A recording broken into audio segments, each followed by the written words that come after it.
Hello everyone, my name is Sarah Brown, and this is how and why suffrage did not provide women with liberation from 1920 to 1935.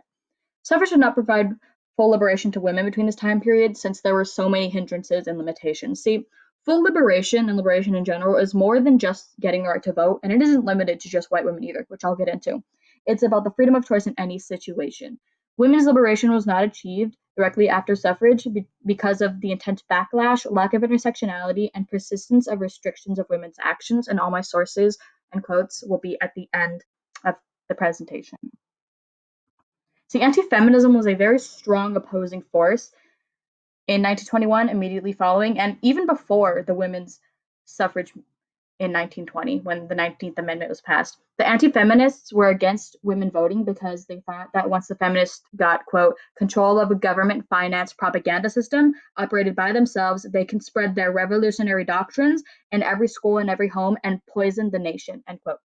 They were determined to make sure, quote, that the feminist revolution shall not pass, end quote, and therefore swayed many away from supporting women's path to liberation, support that could have helped them achieve such a thing. And you can see these pins were pieces from that time period.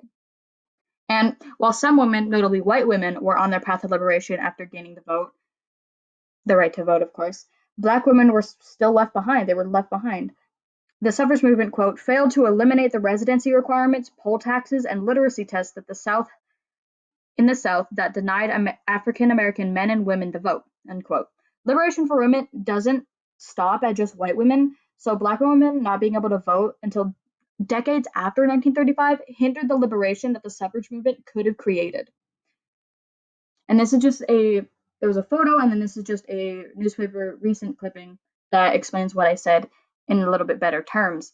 In fact, going back to a part of it, in fact, most liberation for women didn't occur until long after 1935, and the suffrage movement did little to help women in other aspects of their life from 1920 to 1935. See, women still couldn't serve on a jury to help serve their community or get a divorce without a valid reason, and serving your community involvement would have helped a lot, and getting out of terrible marriages would liberated them. So keeping that hindrance in place and that restriction is the exact opposite of liberation.